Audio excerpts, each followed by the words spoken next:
Hi friends, welcome to team അലോൺസ്.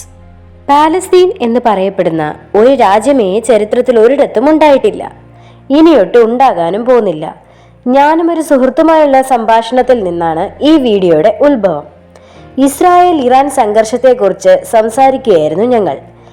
എൻ്റെ സുഹൃത്ത് പറഞ്ഞു, 1948 മുൻപ് പാലസ്തീനായിരുന്നു അവിടം.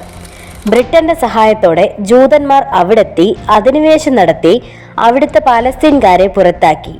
ഇപ്പോഴും ഇസ്രായേൽ നടത്തുന്ന അധിനിവേശമാണ് ഈ ഇസ്രായേൽ പാലസ്തീൻ സംഘർഷത്തിന് കാരണമെന്ന് അവൻ പറഞ്ഞു. ഞാൻ പറഞ്ഞു, പാലസ്തീൻ എന്ന രാജ്യമേ ഇല്ല, പിന്നെ എങ്ങനെയാണ് പാലസ്തീൻ ഇസ്രായേൽ കയ്യേറുന്നത്? അവൻ പറഞ്ഞു, ഇസ്രായേൽ എന്ന രാജ്യം ഉണ്ടെന്നും ഇല്ലെന്നും പറയുന്നവരെ കണ്ടിട്ടുണ്ട്. പാലസ്തീൻ എന്ന രാജ്യം ഇല്ലെന്ന് പറയുന്ന ആളെ ആദ്യമായി കാണുകയാണ്. പാലസ്തീൻ എന്ന സ്ഥലം ബൈബിളിൽ വരെ പരാമർശിക്കുന്നുണ്ട്. എൻ്റെ വീട്ടിലുള്ള പഴയ ബൈബിളിൽ പാലസ്തീൻ്റെ മാപ്പുണ്ട്. പാലസ്തീൻ എന്ന രാജ്യത്തിന് ഫ്ലാഗും ഉണ്ട്, UN അംഗീകരിച്ചിട്ടുമുണ്ട്. ജെറുസലേം ആരുടേതാണ്? പാലസ്തീൻ്റെയാണ്. ഇസ്രായേലും അമേരിക്കയുമാണ് ഈ സംഘർഷങ്ങൾക്ക് കാരണം. നമ്മളിൽ ഭൂരിഭാഗവും വിശ്വസിക്കുന്നത് ഇസ്രായേൽ പാലസ്തീനെ അടിച്ചൊതുക്കുന്ന ഒരു രാക്ഷസ രാജ്യമെന്നായിരിക്കും. എന്നാൽ ഈ വീഡിയോയിലൂടെ ഇസ്രായേൽ പാലസ്തീൻ സംഘർഷത്തിന്റെ വസ്തുതകളും ചരിത്രങ്ങളും പരിശോധിക്കാം. വീഡിയോയുടെ അവസാനം നിങ്ങൾക്ക് ആരുടെ ഒപ്പമോ ചേരാം. രണ്ടായാലും സത്യം ഇതാണ്, സത്യം ഒന്നേ ഉള്ളൂ. ഇസ്രായേലിന്റെ 4200 വർഷത്തെ വിശദമായ ചരിത്രം ഓൾറെഡി ഒരു വീഡിയോയായി ചെയ്തിട്ടുണ്ട്. അതുകൊണ്ട് നമുക്ക് ആവശ്യമായ ചരിത്ര കാലഘട്ടങ്ങൾ മാത്രമേ ഈ വീഡിയോയിൽ പരാമർശിക്കുന്നുള്ളൂ. പാലസ്തീൻ എന്ന വാക്കിന്റെ ഉദ്ഭവം ഫിലിസ്റ്റിയ എന്ന പുരാതന ഗ്രീക്ക് വാക്കിൽ നിന്നാണ്. BC 12-ാം നൂറ്റാണ്ടിലെ ഈജിപ്ഷ്യൻ രാജവംശത്തിന്റെ കാലത്താണ് പാലസ്തീനെ പരാമർശിക്കുന്ന ആദ്യ ലിഖിത രേഖകൾ ഉള്ളത്. പെലസെറ്റ് എന്നായിരുന്നു ആ പദം. ഇതിന്റെ അർത്ഥം അയൽക്കാർ എന്നാണ്. പിന്നീട് BC 8-ാം നൂറ്റാണ്ടിൽ അസീറിയക്കാർ ഒരു പ്രദേശത്തെ പലസ്റ്റു അഥവാ പിലിസ്റ്റു എന്ന് വിളിച്ചിരുന്നു. ഹെലനിസ്റ്റിക് കാലഘട്ടത്തിൽ ഈ പേരുകൾ ഗ്രീക്ക് ഭാഷയിലേക്ക് എത്തപ്പെടുകയും BC 5-ാം നൂറ്റാണ്ടിൽ ഗ്രീക്ക് ചരിത്രകാരനായ ഹെറോഡോറ്റസ് ചരിത്രത്തിൽ പാലസ്തീനെ പാലസ്തീൻ എന്ന് രേഖപ്പെടുത്തിയിരിക്കുന്നതും കാണാം. പാലസ്തീൻ എന്ന വാക്കിന്റെ ഉദ്ഭവം പുരാതന ഗ്രീക്ക് വാക്കിൽ നിന്നാണെന്ന് പറഞ്ഞുവല്ലോ. ഈ വാക്ക് ഒരു അരാമ്യ വാക്കിൽ നിന്നും കടം കൊണ്ടതാണ്. ജൂതന്മാർ സംസാരിച്ചിരുന്ന അരാമ്യ ഭാഷയിൽ ഈ വാക്കിനർത്ഥം എതിരാളി എന്നാണ്. ജൂതന്മാർ സംസാരിച്ചിരുന്ന ഇപ്പോഴും നിലവിലുള്ള ഹിബ്രു ഭാഷയിൽ ഈ വാക്കിനർത്ഥം ഇൻവേഡർ അഥവാ അന്യരുടെ സ്ഥലം ആക്രമിച്ചെടുക്കുന്നവർ എന്നാണ്. പാലസ്തീൻ എന്ന പദത്തിന്റെ ഉദ്ഭവത്തെ പറ്റിയുള്ള ചരിത്രം നമ്മൾ പരമാവധി കേട്ടുകഴിഞ്ഞു. ഈ പ്രദേശത്ത് ചരിത്രാധികാലം മുതൽ താമസിച്ചവർ ഏതൊക്കെ ജനവിഭാഗങ്ങളാണെന്ന് നമുക്കൊന്ന് പരിശോധിക്കാം. ഫിലിസ്റ്റീൻ അഥവാ ഫെലിസ്ത്യർ BCE 12-ാം നൂറ്റാണ്ടിൽ ഇന്നത്തെ ഇസ്രായേലിന്റെയും ഗാസയുടെയും തീരപ്രദേശങ്ങൾ കീഴടക്കി അവിടെ ജീവിച്ചിരുന്ന ജനവിഭാഗമാണ്. വംശപരമായി ഇവർ ഗ്രീക്കുകാരാണ്. വംശീയമായോ ഭാഷാപരമായോ ചരിത്രപരമായോ അറേബ്യയുമായി യാതൊരു ബന്ധവുമില്ലാത്ത ഒരു ജനവിഭാഗമാണിവർ. ഇന്നത്തെ ഗ്രീസ് രാജ്യം ഉൾക്കൊള്ളുന്ന പ്രദേശത്തു നിന്നാണ് ഇവർ ഇസ്രായേലിലേക്ക് എത്തിയത്. BCE 12-ാം നൂറ്റാണ്ട് മുതൽ BCE 6-ാം നൂറ്റാണ്ട് വരെ ഈ ഫിലിസ്ത്യർ അവിടെ ജീവിച്ചിരുന്നു. ഇതിനിടയിൽ നൂറ്റാണ്ടുകളായി ഇവരെ നിയോ അസീറിയൻ സാമ്രാജ്യം അധിനിവേശം നടത്തിയ ശേഷം ഒടുവിൽ നിയോ ബാബിലോണിയൻ രാജാവ് നെബൂഖദ്നേസർ രണ്ടാമൻ അവരെ അവിടെ നിന്ന് പൂർണ്ണമായി നശിപ്പിച്ചു കളഞ്ഞു. അതോടുകൂടി ചരിത്രത്തിൽ നിന്നവർ പുറത്തായി. അതിനുശേഷം ഫിലിസ്ത്യരെ കുറിച്ച് ഒരു ചരിത്രവും ലഭ്യമല്ല. അവർ എത്തിയ സ്ഥലങ്ങളിൽ അവിടുത്തുകാരുമായി ഇടകലർന്ന് ജീവിച്ചിരിക്കാം. ഈ ഫിലിസ്ത്യരെ കുറിച്ചാണ് ബൈബിളിൽ പറഞ്ഞിരിക്കുന്നത്. ഭീമാകാരനായ ഫിലിസ്ത്യനും യോദ്ധാവുമായ ഗോലിയാത്തിനെ ദാവീദ് തോൽപ്പിച്ചതും ഫിലിസ്ത്യരും ഇസ്രായേൽ മക്കളും തമ്മിൽ നടന്ന യുദ്ധങ്ങളും എല്ലാം ബൈബിളിൽ പറയുന്നുണ്ടല്ലോ. ഗോലിയാത്തിന്റെ ശാരീരിക ഘടന നോക്കുമ്പോൾ നല്ല ഉയരവും ആരോഗ്യവുമെല്ലാം കാണാം. ഇപ്പോഴും ഏഷ്യക്കാരുമായി താരതമ്യം ചെയ്യുമ്പോൾ യൂറോപ്യൻസിന് ഈ ശാരീരിക മേൽക്കോയ്മ ഉള്ളതാണ്. ഇസ്രായേൽ ഏഷ്യൻ ഭൂഖണ്ഡത്തിൽ വരുന്ന രാജ്യമാണല്ലോ. മാത്രമല്ല, അന്നത്തെ കാലത്ത് ഇസ്രായേലുകാർ ഇന്നത്തെ പോലെ യൂറോപ്യൻസുമായി കലർന്നിട്ടുമില്ല. പക്ക ഒരു മിഡിൽ ഈസ്റ്റ് ഏഷ്യൻ ഫിസിക് ആയിരിക്കും അവർക്കുണ്ടായിരുന്നത്. ഗോലിയാത്തിന്റെ രൂപവും അവർ യൂറോപ്യൻ ഒറിജിനുള്ള ജനവിഭാഗമാണെന്നുള്ളതിന്റെ തെളിവായി നമുക്ക് വ്യാഖ്യാനിക്കാം. അപ്പോൾ പറഞ്ഞു വന്നത് ബൈബിൾ കാലത്തുള്ള ഫിലിസ്തീനും ഇന്നത്തെ പാലസ്തീൻകാരും തമ്മിൽ ഒരു ബന്ധവുമില്ല. ടൈഗർ ബിസ്ക്കറ്റും ടൈഗറും തമ്മിലുള്ള ബന്ധം പോലും അന്നത്തെ ഫിലിസ്തീനും ഇന്നത്തെ പാലസ്തീൻകാരും തമ്മിലില്ല. BCE 6-ാം നൂറ്റാണ്ടിൽ ഒരൊറ്റ മുസ്ലിം പോലും അവിടെ ഇല്ല. ഇസ്ലാം മതം രൂപപ്പെട്ടതേ അതിനും 1200 വർഷത്തിന് ശേഷമാണ്. ഇന്നത്തെ ഇസ്രായേലിന് പിന്നെങ്ങനെ പാലസ്തീൻ എന്ന പേര് വന്നു? നമുക്ക് നോക്കാം. ഇന്നത്തെ ഇസ്രായേൽ രാജ്യം പണ്ടുണ്ടായിരുന്നത് ഇസ്രായേൽ എന്നും ജൂത എന്നും 2 രാജ്യങ്ങളായിട്ടായിരുന്നു. BCE 900 ആണ്ടിൽ ഇസ്രായേൽ രാജ്യവും BCE 850 ജൂത രാജ്യവും സ്ഥാപിതമായി. വടക്ക് ഇസ്രായേൽ രാജ്യവും പടിഞ്ഞാറ് ജൂതയും. BCE 720 നിയോ അസ്രിയൻ സാമ്രാജ്യം ഇസ്രായേൽ രാജ്യം തകർത്തു കളഞ്ഞു. ജൂത രാജ്യം അപ്പോഴും അവിടെ ഉണ്ടായിരുന്നു. ജൂത രാജ്യം നിയോ ബാബിലോണിയൻ സാമ്രാജ്യത്തിന്റെ അധീനതയിലുള്ള രാജ്യമായി തുടർന്നു. എന്നാൽ BCE 586 ബാബിലോണിയൻ സാമ്രാജ്യത്തിനെതിരെ ജൂതന്മാർ കലാപം നടത്തി. ഈ കലാപത്തിനൊടുവിൽ ബാബിലോൺ രാജാവായ നെബൂഖദ്നേസർ രണ്ടാമൻ ജൂത രാജ്യം തകർത്തു. സോളമൻ പണിഞ്ഞ ദേവാലയം തകർക്കുകയും ജൂതന്മാരെ ബാബിലോണിലേക്ക് നാടുകടത്തുകയും ചെയ്തു. ഇത് ബാബിലോൺ പ്രവാസം എന്നാണ് അറിയപ്പെടുന്നത്. ഈ പ്രവാസം അവസാനിച്ചത് BCE 538 ബാബിലോൺ സാമ്രാജ്യം തകർന്നതോടുകൂടിയാണ്. പേർഷ്യൻ അക്കീമനൈഡ് സാമ്രാജ്യമായിരുന്നു ബാബിലോൺ കീഴടക്കിയത്. അക്കീമനൈഡ് രാജാവായ സിറസ് എഡിക്റ്റ് ഓഫ് സിറസ് അഥവാ സൈറസ് ശാസനം എന്ന വിളംബരം പുറപ്പെടുവിച്ചു.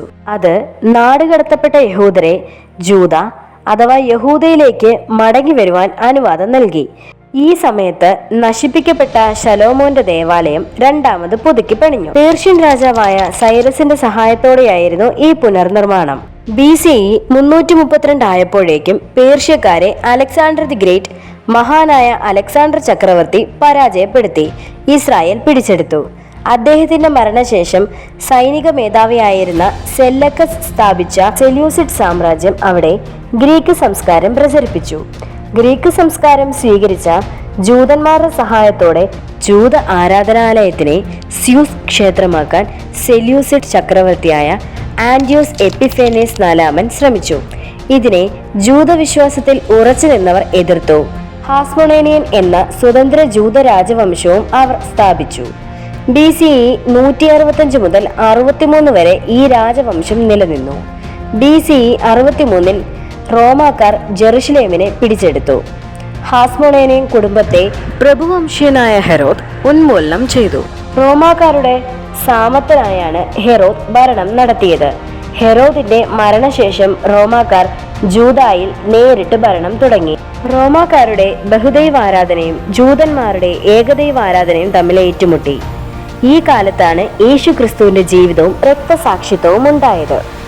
യാഥാസ്ഥിതികരും റോമൻ പക്ഷപാതികളുമായ ജൂത പ്രമാണിമാരാണ് യേശുവിന്റെ ക്രൂശാരോഹണത്തിന് പിന്നിൽ പ്രവർത്തിച്ചത്.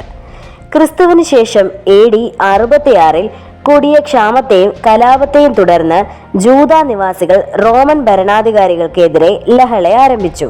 പിന്നീട് റോമൻ ചക്രവർത്തിയായി തീർന്ന ടൈറ്റസ് ഫ്ലാവിയസിന്റെ നേതൃത്വത്തിൽ റോമൻ ജൂതന്മാരുടെ കലാപം അടിച്ചമർത്തി ജെറുസലേം നഗരം തകർക്കുകയും ചെയ്തു. രണ്ടാം ദേവാലയത്തിന്റെ ചുവർ മാത്രമാണ് അവശേഷിപ്പിച്ചത്. നമുക്ക് കാണാം, ഇന്ന് ചുവരിനോട് ചേർന്ന് തല അമർത്തിപ്പിടിച്ചാണ് ജൂതർ പ്രാർത്ഥിക്കുന്നത്.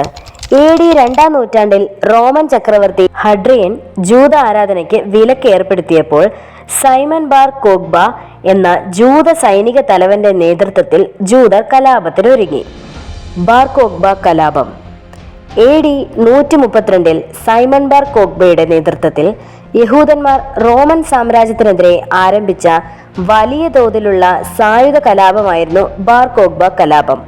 ബാർ കോഗ്ബ കലാപം അഥവാ മൂന്നാം റോമൻ യഹൂദയുദ്ധം ജൂതന്മാർ സമ്പൂർണമായി പരാജയപ്പെട്ടു. ബാർ കോഗ്ബയെ റോമക്കാർ വധിക്കുകയും അവശേഷിച്ച ജൂത വിമതന്മാരും അടുത്ത വർഷത്തിനുള്ളിൽ കൊല്ലപ്പെടുകയോ അടിമകളാക്കപ്പെടുകയോ ചെയ്തു. ആർക്കിയോളജിക്കൽ തെളിവെടുപ്പുകളും സമകാലീന വിശകലനം എന്നിവയുടെ അടിസ്ഥാനത്തിൽ 5 മുതൽ 6 ലക്ഷം ജൂതന്മാർ ഇതിൽ കൊല്ലപ്പെട്ടതായി കണക്കാക്കുന്നു. ഈ കലാപത്തിന് ശേഷം യഹൂദ സമൂഹത്തിന്റെ കേന്ദ്രം യഹൂദിയയിൽ നിന്ന് ഗലീലയിലേക്ക് മാറി. റോമാക്കാർ AD 136 ജൂത പ്രവിശ്യയെ സിറിയ പലസ്തീൻ എന്ന പുനർനാമകരണം ചെയ്തു. ജൂതന്മാർക്ക് ഒരു ശിക്ഷയായി ജൂതന്മാരല്ലാത്ത നിവാസികളുടെ ആഗ്രഹപ്രകാരം അവർ പേരുമാറ്റി. ഫിലിസ്ത്യർ ചരിത്രപരമായി ജൂതന്മാരുടെ ശത്രുക്കളായിരുന്നല്ലോ. അതുകൊണ്ടാകാം അവർ ഈ പേര് ഈ പ്രദേശത്തിന് നൽകിയത്. മതാരാധന വിലക്കി ശാസനം കൊണ്ടുവരികയും ജൂതന്മാർ ജെറുസലേമിൽ പ്രവേശിക്കുന്നത് വിലക്കി ശാസനം കൊണ്ടുവരികയും ചെയ്തു. ബൈസാന്റൈൻ കാലഘട്ടം. ബൈസാന്റൈൻ സാമ്രാജ്യത്തിന്റെ കാലഘട്ടത്തിൽ ജെറുസലേം ക്രിസ്ത്യാനികളുടെ ഒരു കേന്ദ്രമായി മാറി. AD 335 ചർച്ച് ഓഫ് ഹോളി സെപ്പൾച്ചർ എന്ന പള്ളിയും ജെറുസലേമിൽ പണിഞ്ഞു. AD 324 മുതൽ 325 കാലഘട്ടത്തിൽ കോൺസ്റ്റാന്റിനെ ചക്രവർത്തി റോമക്കാരെ പരാജയപ്പെടുത്തി ആ പ്രദേശം പിടിച്ചടക്കി.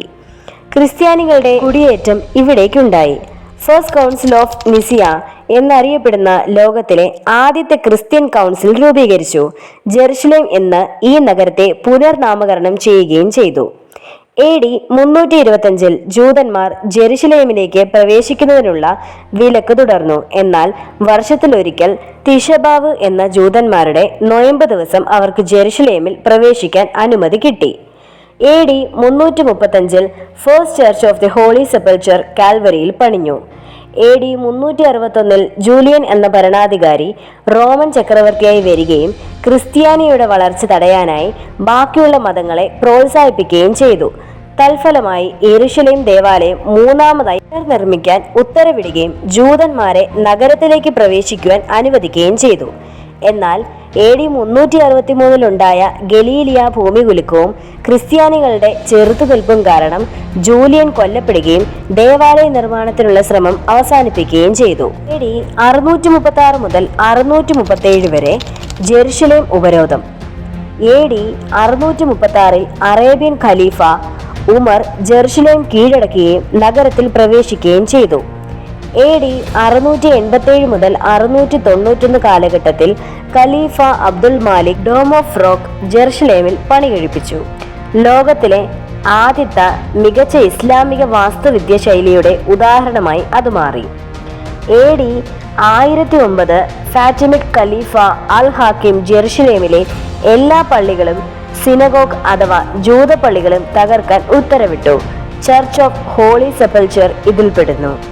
AD 1030 ഖലീഫ Ali az Zahir church of holy സെപ്പൾച്ചറും മറ്റ് പള്ളികളും പുതുക്കി പണിയുവാൻ ബൈസാന്റിനെ ചക്രവർത്തി റൊമാനോസ് മൂന്നാമൻ ആർഗ്രോസുമായി കരാറിൽ ഏർപ്പെടുന്നു. AD 1042 ബൈസാന്റ് ചക്രവർത്തി കോൺസ്റ്റന്റിനെ ഒമ്പതാമൻ ഇതിനുള്ള പണവും നൽകി. എല്ലാ ക്രിസ്ത്യൻ ദേവാലയങ്ങളും കെട്ടിടങ്ങളും ആശുപത്രികളും ആശ്രമങ്ങളും പുതുക്കി പണിഞ്ഞു. ജെറുസലേമിന്റെ മധ്യകാലഘട്ടം. ഫാത്തിമി ഭരണത്തിന്റെ അവസാനം 1071 തുർക്കി ജൽസുഖുകൾ ജെറുസലേം കീഴടക്കി. സുന്നിയും ഷിയയും തമ്മിലുള്ള സംഘർഷം നഗരത്തെ രക്തസാക്ഷിത്വത്തിലാഴ്ത്തി. 1098 ഫാത്തിമി സേന തിരിച്ചെത്തിയെങ്കിലും അധികകാലം പിടിച്ചു നിൽക്കാൻ കഴിഞ്ഞില്ല. ജെറുസലേം ഉപരോധം. ജെറുസലേം നഗരത്തെയും ഹോളി സെപ്പൾച്ചർ പള്ളിയെയും ഇസ്ലാമിക നിയന്ത്രണത്തിൽ നിന്ന് വീണ്ടെടുക്കുക എന്ന ലക്ഷ്യത്തോടെയുള്ള ഒന്നാം കുരിശുയുദ്ധത്തിന്റെ വിജയകരമായ അന്ത്യമായിരുന്നു ജെറുസലേം ഉപരോധം. 1099 ജൂൺ 7 ആരംഭിച്ച 5 ആഴ്ചത്തെ സൈനിക പോരാട്ടം 1095 ക്ലെർമോണ്ട് കൗൺസിലിന് ശേഷം പോപ്പ് അർബൻ രണ്ടാമൻ അണിനിരത്തിയ പശ്ചിമ യൂറോപ്പിലെ ക്രിസ്ത്യൻ സൈന്യമാണ് നടത്തിയത്. 637 ജെറുസലേം മുസ്ലിങ്ങൾ കീഴടക്കിയതിനു ശേഷം നഗരം ക്രിസ്ത്യൻ നിയന്ത്രണത്തിന് പുറത്തായിരുന്നു. 4-ാം നൂറ്റാണ്ടിൽ ആരംഭിച്ച വിശുദ്ധ നാട്ടിലേക്കുള്ള ക്രിസ്ത്യൻ തീർത്ഥാടനങ്ങളെ തടസ്സപ്പെടുത്തിയതായിരുന്നു കുരിശുയുദ്ധങ്ങളുടെ മൂലകാരണങ്ങളിലൊന്ന്. 6 ആഴ്ച നീണ്ട പോരാട്ടത്തിനൊടുവിൽ അവർ നഗരം കീഴടക്കി. മുസ്ലിങ്ങളും യഹൂദരും കൂട്ടക്കുലക്കിരയായി. അന്നു മുതൽ ജെറുസലേം കിങ്ഡം ഓഫ് ജെറുസലേം എന്ന ക്രിസ്ത്യൻ രാജ്യമായി മാറി. നശിപ്പിക്കപ്പെട്ട ശലോമോന്റെ ദേവാലയത്തിന് മുകളിൽ പണിയപ്പെട്ട ടെമ്പിൾ മൗണ്ടിന്റെ നിയന്ത്രണം കുരിശുയുദ്ധക്കാർ ഏറ്റെടുത്തു. അൽ അക്സ പള്ളിയും ഡോം ഓഫ് ദി റോക്കും അവർ പിടിച്ചെടുത്ത് ക്രിസ്ത്യൻ ആരാധനാലയങ്ങളായി പുനർനിർമ്മിച്ചു. കുരിശുയുദ്ധ നേതാക്കളിൽ പ്രമുഖനായിരുന്ന ഗോഡ്ഫ്രേ ജെറുസലേമിന്റെ ആദ്യ ഭരണാധികാരിയായി തിരഞ്ഞെടുക്കപ്പെട്ടു. ബാഡ്വിൻ നാലാമൻ ജെറുസലേമിന് സ്ഥിരതയും ശക്തിയും നൽകിയ ഭരണാധികാരി ലപ്പർ കിങ് എന്നാണ് അദ്ദേഹം അറിയപ്പെട്ടിരുന്നത്. 1174 മുതൽ 1185 വരെ ജെറുസലേമിന്റെ രാജാവായി ഭരിച്ചിരുന്നു. 9-ാം വയസ്സിൽ കുഷ്ഠരോഗം ബാധിച്ചിട്ടും ബാഡ്വിൻ 13 വയസ്സുള്ളപ്പോൾ തന്നെ സിംഹാസനത്തിലെത്തി. അദ്ദേഹം ജെറുസലേം പിടിക്കാൻ വന്ന ഈജിപ്തിന്റെ സുൽത്താനായ സലാഡിനെ 2 പ്രാവശ്യം യുദ്ധത്തിൽ പരാജയപ്പെടുത്തി. ജെറുസലേം കണ്ട ഏറ്റവും വലിയ ഭരണാധികാരിയായി അദ്ദേഹം ഇപ്പോഴും വാഴ്ത്തപ്പെടുന്നു. എന്നിരുന്നാലും കിങ്ഡം ഓഫ് ജെറുസലേം 1291 വരെ മാത്രമേ നിലനിന്നുള്ളൂ. അതിനുശേഷം ജെറുസലേം ഈജിപ്തിലെ അയ്യൂബിദ് സുൽത്താൻമാരുടെ ഭരണത്തിന് കീഴിലായിരുന്നു.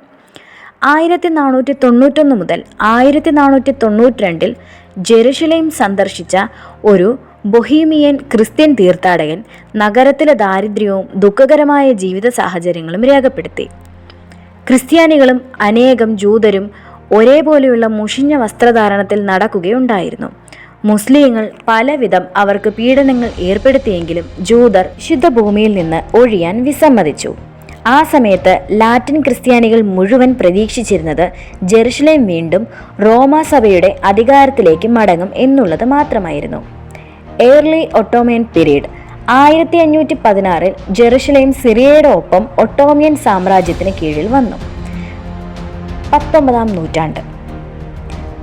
നൂറ്റാണ്ടിന്റെ മധ്യത്തിൽ ഒട്ടോമൻ സാമ്രാജ്യത്തിന്റെ പതനം തുടങ്ങിയപ്പോൾ ജെറുസലേം ഒരു ചെറിയ പക്ഷേ അതീവ വൈവിധ്യമാർന്ന നഗരമായിരുന്നു. ജനസംഖ്യ ഏകദേശം 8,000 മുതൽ 15,500 വരെ ആയിരുന്നു. പ്രധാനമായും ജൂതർ, ക്രിസ്ത്യാനികൾ, മുസ്ലിങ്ങൾ, അർമേനിയർ എന്നീ 4 വിഭാഗങ്ങളിലായി വിഭജിച്ചിരുന്നു. ഓരോ പ്രധാന സമൂഹത്തിനുള്ളിൽ തന്നെ മതപരവും ദേശപരവുമായ ചെറിയ ഉപഗ്രൂപ്പുകൾ അനേകമുണ്ടായിരുന്നു.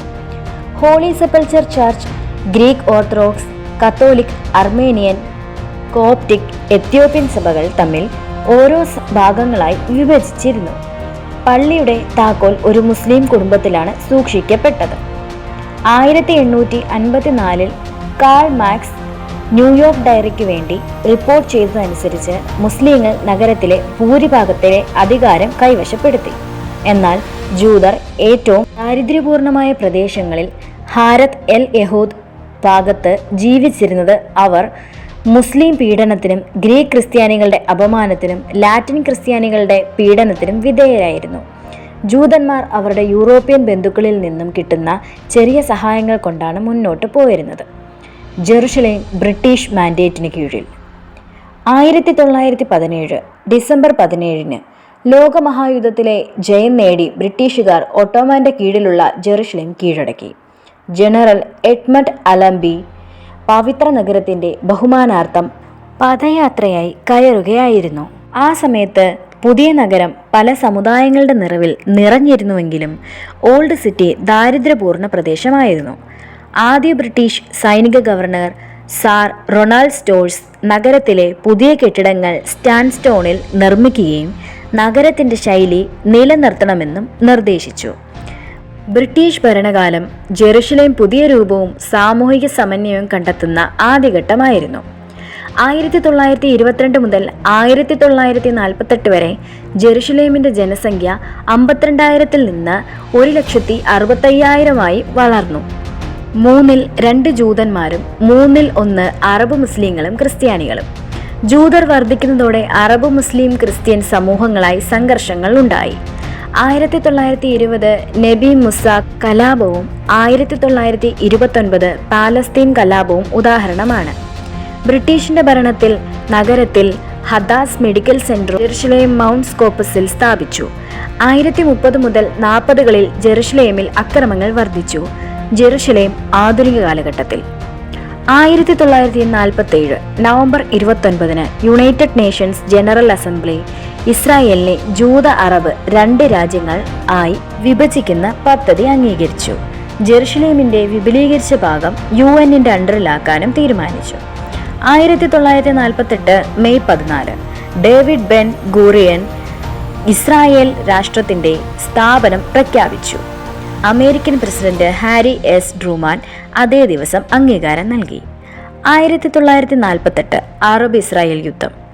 ഇസ്രായേൽ സ്വാതന്ത്ര്യം പ്രഖ്യാപിച്ചതിന് പിന്നാലെ ചുറ്റുമുള്ള അറബ് രാജ്യങ്ങൾ ആക്രമണത്തിനിറങ്ങി. അറബ് ലെജിയൻ എന്ന് അംഗീകരിക്കപ്പെട്ടിരുന്ന ട്രാൻസ് ജോർദനിലെ പോലീസ് ആൻഡ് മിലിറ്ററി ഫോഴ്സസ് യെരുശലേമിനെ വളഞ്ഞു.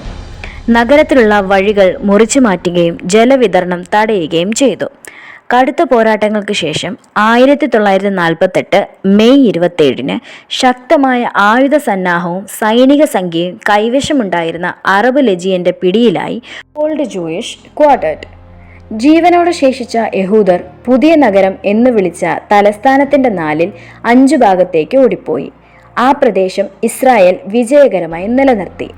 ഈ യുദ്ധത്തിന്റെ ബാക്കി പത്രമായി 7 ലക്ഷത്തിലധികം പാലസ്തീനികൾ അഭയാർത്ഥികളായി. നക്ബ എന്നറിയപ്പെടുന്ന ഈ സംഭവം ഇസ്രായേലിന്റെ സ്വാതന്ത്ര്യത്തിന്റെ തുടക്കമായിരുന്നു. 20 വർഷങ്ങൾക്ക് ശേഷം 1967 6 ദിവസത്തെ യുദ്ധത്തിൽ ഇസ്രായേൽ സൈന്യം പഴയ നഗരം മോചിപ്പിച്ചു. അപ്പോൾ അവർ കണ്ടത് ഓൾഡ് ജെറുസലേം ക്വാർട്ടർ പ്രദേശം പൂർണ്ണമായും അവഗണിക്കപ്പെട്ട് ഭാഗികമായി തകർന്നു കിടക്കുന്നതുമായിരുന്നു. പഴയ നഗരത്തിലെ ലൈബ്രറികളും 35 സിനഗോഗുകളിൽ ഒന്നൊഴികെ എല്ലാം നശിച്ചിരുന്നു.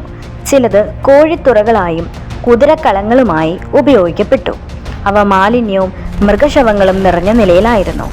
ഒലിവ് മലയിൽ സ്ഥിതി ചെയ്തിരുന്ന വിശുദ്ധ യഹൂദ ശ്മശാനം ദുരവസ്ഥയിലായിരുന്നു. ആയിരക്കണക്കിന് കല്ലറകൾ തകർന്നു കിടന്നു. അവയിൽ ചിലത് റോഡുകളും ശൗചാലയങ്ങളും പണിയാൻ കൊണ്ടുപോയി. ഒരു പുതിയ ഹോട്ടലിലേക്കുള്ള വഴിയൊരുക്കാൻ ശ്മശാനത്തിന്റെ വലിയൊരു ഭാഗം നിലംപരിശാക്കി.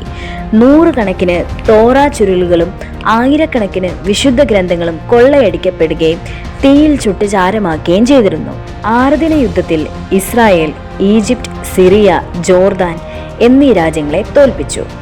സിറിയയിൽ നിന്ന് ഗോലാൻ കുന്നുകളും ഈജിപ്തിൽ നിന്ന് ഗാസ മുനമ്പും ജോർദാനിൽ നിന്ന് യെരുശലേമും പിടിച്ചെടുത്തു. ആ $1 മില്യൺ ചോദ്യത്തിന്റെ ഉത്തരം ഇസ്രായേൽ ആരുടേതാണ്? ജൂതന്മാരുടേതോ പാലസ്തീനികളുടെയോ?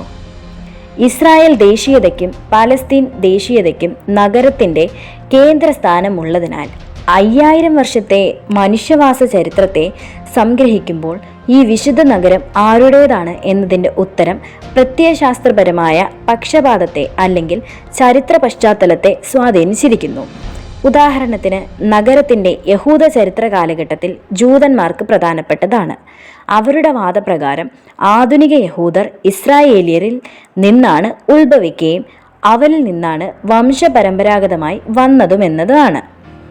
അതേസമയം നഗരത്തിൽ ഇസ്ലാമിക ചരിത്ര കാലഘട്ടങ്ങൾ പലസ്തീൻ ദേശീയവാദികൾക്ക് പ്രധാനപ്പെട്ടതാണ്. അവരുടെ വാദപ്രകാരം ആധുനിക പലസ്തീനികൾ ഇസ്ലാമിക കാലഘട്ടത്തിൽ ഈ പ്രദേശത്ത് വിവിധ ജനവിഭാഗങ്ങളിൽ നിന്നുമാണ് ഉത്ഭവിച്ചത്. നിങ്ങളുടെ അഭിപ്രായം എന്താണ്? നിങ്ങളുടെ കാഴ്ചപ്പാടുകൾ കമന്റുകളായി അറിയിക്കുക.